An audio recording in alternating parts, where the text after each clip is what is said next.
पाषाण की मूर्तियाँ पृथ्वी काय से मूर्तियाँ अनादिकाल से बनती हैं।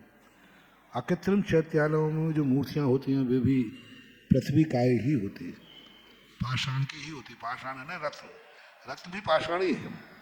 पृथ्वी काय जीव है, पृथ्वी कायों से निर्मित वस्तु ही अकृत्रिम चैत्यालयों में मूर्ति का रूप धारण करती है और उसी के प्रतीक रूप में भारतवर्ष में आर्यखंड में मूर्ति बैठती है।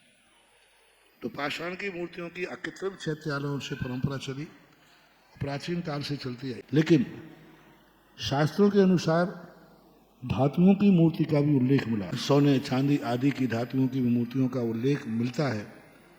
अब एकदम स्पष्ट तो नहीं कह सकते कि इन धातुओं की मूर्तियों का प्रचलन कब से चला। ये निश्चित है कि प्राचीन मूर्तियां पाषाण की हैं, धातु की मूर्तियां ज़्यादा प्राचीन नहीं हैं और हैं भी बहुत छोटी मात्रा में छल प्रतिमाओं के लिए। धातु की मूर्तियों का प्रचलन जो चलने का मूल कारण था छल प्रतिमाएं।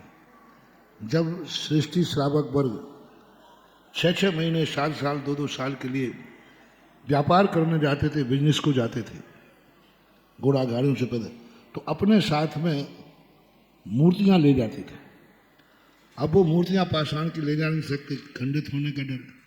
तो उन छल प्रतिमाओं के रूप में पीतल की प्रतिमाओं का, धातु की प्रतिमाओं का प्रचलन चला और उनके वो मंदिरों में होती थी छल प्रतिमाएं। लोग यात्रा पर जाते थे तो वो मूर्तियों को ले जाते थे और फिर आकर के वहीं मंदिर में विराजमान कर देते थे। दूसरा व्यक्ति जब जाता था तो भूले जाता था। जंगम और अजंगम दो प्रतिमा का उल्लेख पंडित जी साहब आशा दर्जी ने किया है।